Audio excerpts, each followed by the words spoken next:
تو اب ان کی باتیں بھی بڑی سمجھ میں آتی ہیں کہ 5,000 7,000 6,000 روپے ہماری مطلب کہ تنخواہیں ہیں، پھر ہم کو پارٹ ٹائم جاب کرنی پڑتی ہے، مہنگائی کا دور ہے اور دن بدن مہنگائی بڑھتی چلی جا رہی ہے، اگر ہم اتنا کمانے پر اور گھر بار چلانے پر زور نہیں دیں گے تو یہی مطلب اجتماعات میں ہی ہم کو سمجھاتے ہیں کہ جناب گھر والوں کا بھی پیٹ پالنا یہ بھی عبادت ہے، تو ٹھیک ہے ہم اس عبادت میں لگے ہوئے ہیں۔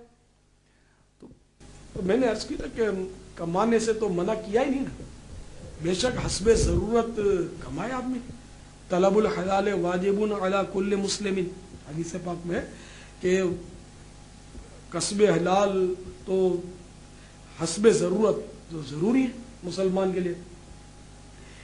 اب یہ کہ اتنا انہماک کمانے میں، اتنا انہماک کہ نماز کی بھی فرصت نہ ملے، نماز پڑھی تو بے جماعت پڑھی، قضا بھی کر ڈالی، اور آخرت کی تیاری کے لیے بالکل نہ ملے ٹائم، ایسی دنیا کی دھن کمانے کی جو لگن ہے، یہ میں کیا ہوں، میری کیا حیثیت، میں تو گناہ گار آدمی ہوں، تو شریعت میں یہ بالکل پسندیدہ نہیں ہے۔ کیا قیامت کے دن یہ دلیل بندے کو چھڑا لے گی؟ اگر وہ بولے کہ بھائی نماز، اس کو پوچھا کہ نماز کیوں نہیں پڑھی، وہ کہہ دے کہ مجھے دنیاوی مصروفیات بہت تھیں اس لیے میں نماز نہیں پڑھ سکا، یقیناً آپ یہی کہیں گے کہ قیامت میں یہ جواب کافی نہیں ہوگا۔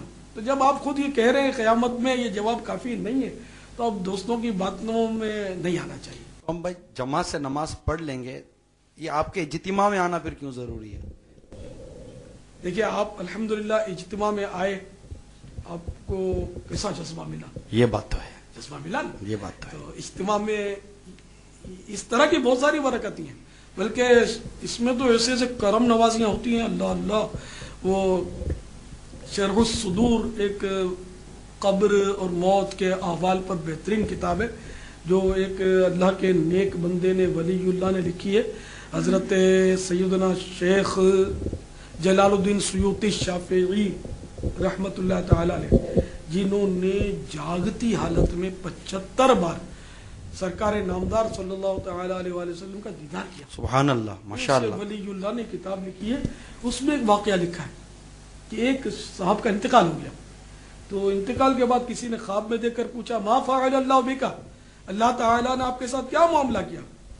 تو وہ کہنے لگے کہ ہمارے یہاں ایک بزرگ مسجد میں آئے تھے، تو ہم لوگ وہاں گئے تھے، لوگ جمع ہوئے تھے، تو انہوں نے دعا مانگی، ہم لوگوں نے آمین کہی، اور اس آمین کہنے کی برکت سے اللہ تعالیٰ نے ہماری مغفرت کر دی، میری بھی بخشش کر دی۔ سبحان اللہ۔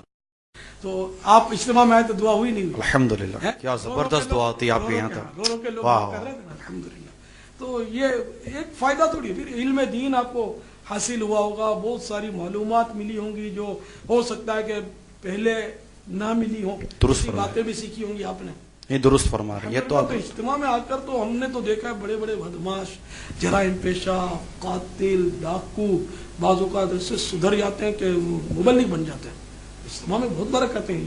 آپ کو دنیا کی کوئی، بس ایسا ذہن بنا لے کہ کوئی دنیا کی طاقت آپ کو دعوت اسلامی کا سنت و بھرا اجتماع نہ چھوڑا پائے، اس کو نہ چھوڑنا، آپ کی بیٹری انشاءاللہ چارج انشاءاللہ۔ اگر اس سے علیحدہ ہو گئے اجتماع سے تو پھر آپ کے لیے ظاہر ہے کہ یہ مفید نہیں ہوگا۔ اچھا حضور، ایک ذاتی قسم کا سوال کر لو، برا تو نہیں مانیں گے؟ معلوم ہوگا تو عرض کر دوں، برا تو کیا کہہ سکتا ہوں پہلے سے کہ برا نہیں مانوں گا۔ اچھا، یہ پہلے نہیں کہہ سکتے؟ کہ میں کیسے کہوں گا؟ ہو سکتا ہے کہ آپ میری ذات پر اٹیک کر دیں، مجھے برا لگ ہی جائے اور میں پہلے سے جھوٹا وعدہ کروں، یعنی میں اس بات کا وعدہ کیسے کروں جس کا مجھے اختیار ہی نہیں ہے؟ یہ پہلے نہیں کہہ سکتے کہ مجھے اختیار ہی نہیں ہے؟ نہیں تو کہتے ہیں نا لوگ، تو یہ سب کیا غلط کرتے ہیں؟ آپ خود سمجھدار ہیں۔ آپ مثلا میں آپ کو مثال دوں کہ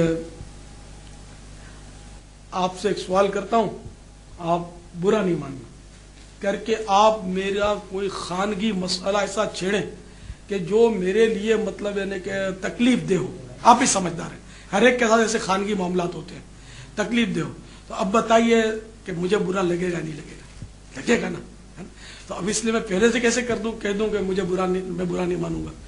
اپنے اختیار میں نہیں ہوتا، میں غصہ نہیں کروں گا، یہ بھی دعویٰ نہیں کرنا چاہیے کہ غصہ تو آ جاتا آدمی کو، میں اپنا اختیار نہیں ہوتا۔ یہ नई नई बातें कहाँ से ले आते हैं ये? सरकार, ये नई बातें नहीं है, ये दावत इस्लामी की बरकत है। इसके मदनी माहौल में ये मदनी सोच मिलती है और खुद ही ये समझ आती है कि कहाँ हाँ बोलना चाहिए, कहाँ ना बोलना चाहिए, कहाँ सुकूत करना चाहिए। आप इंशाल्लाह घबराएंगे। मेरी तो सरकार असल मेरी उम्र भी आपके सामने है, 57 बरस की उम्र है मेरी, और बरसों से दावत इस्लामी के मदनी माहौल में मतलब मैं हूँ, तो इसलिए अल्हम्दुलिल्लाह कुछ ना कुछ सीखने को मिला है, अल्हम्दुलिल्लाह। अच्छा, वो जाती सवाल कर लो। देखिए अब वो माजरत के साथ, हाँ ठीक है ना, मैं तो एक दीन का अदना खादिम और खादिमों का भी खादिम हूँ। तो अगर दीन की बातें करते हैं तो हम आखिरत की बातें करें, जिसमें आखिरत की भलाई फजूल बात करें तो क्या मतलब, बिला जरूरत आप पूछेगा आपके बच्चे कितने और आपका ये क्या कारोबार करते हैं और क्या खाते हैं, क्या हाजत है। तो मतलब कुछ भी ना करें, खामोश होकर बैठे रहें। मशवरा है आपसे, फिर चार दोस्त सरकार मिलेंगे तो आदमी घर की कुछ बीवी बच्चों की भी बातें करते हैं। यहाँ तो हम लोग देखिए वो बात की जाए ना, जिंदगी मुख्तसर है, काश वो बात की जाए जिसमें आखिरत का नफा हो। अब इसमें आखिरत का नफा हो सकता है दिल आजारी हो, किसी का ऐब खुले, किसी की कमजोरी आपके सामने जाहिर हो। तो आपस में बैठे तो क्या बात करें? कुछ भी ना करें, खामोश बैठे रहें। वो बात करेंगे जिसमें आखिरत का भला हो। दुनिया की भी वो बात कीजिए जिसमें आखिरत का भला। मसलन चले को 2 मिसालें दे दें आप। मसलन आपकी नीयत ये है कि आपको अगर ये किसी तरह मालूम हो जाए कि ये बेचारा तंगदस्त है तो मैं इसकी मदद करूंगा। अब इस नीयत से अगर आप ये चाहते हैं और इसको खंगालते हैं कि ये क्या काम करता है, इसका पूरा होता है नहीं होता, इस नीयत से आप सवाल करेंगे तो इससे सवाब मिलेगा।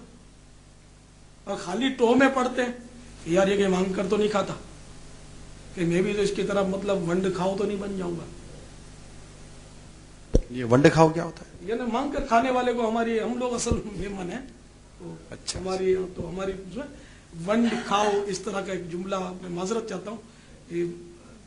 तो इस तरह बोलते हैं कि मांग कर तो नहीं खाता, कई लोगों के कर्जे तो नहीं दबा लेते। तो अब इन्नमल अमालु बिन्नियात, मैंने कहा एक ही सवाल है, नीयत इसकी अगर ये है कि आप तंगदस्ती इसलिए मालूम करें कि आप मदद करना चाहते हैं तो करना चाहिए मालूम, और अगर नीयत कमजोरियां मालूम करके खामा खा मतलब तो बिला जरूरत तो अच्छा नहीं। मैं पहले तो वजाहत कर दूं माजरत के साथ कि मैं तंगदस्त भी नहीं हूँ, अल्हम्दुलिल्लाह अल्लाह का दिया बहुत कुछ है। यूं समझिए खाना खाने के बाद 2 निवाले बच जाते हैं, अल्हम्दुलिल्लाह भूखा नहीं सोता पेट भर। ये बार बार माजरत के साथ हाथ जोड़ते हैं, हाथ बांधते हैं, ये तो है वैसे बड़ी प्यारी अदाएं आपकी माशाअल्लाह। उस लफ्ज़ का शुक्रिया जी। उस जाती वो सवाल जो मुझे करना था मैं कर लेता हूँ। अच्छी नीयतें करनी चाहिए, अच्छी नीयतें करनी चाहिए। वो हदीस पाक में कि अच्छी नीयतें आखिरकार मुसलमान को जन्नत में दाखिल कर देती हैं। तो अच्छी नीयतें कर लीजिए। मैंने आपको नीयत का एक अंदाज तो बता दिया, एक ही काम है, नीयतें मुख्तलिफ है तो उसका नतीजा मुख्तलिफ होगा। अभी इतनी देर से मैं आपसे गुफ्तगू कर रहा हूँ, आपने मुझे रिवायत भी सुनाई, आयत भी सुनाई, लेकिन जब आपको मैंने बयान करते देखा ना तो आप देख कर बयान कर रहे थे।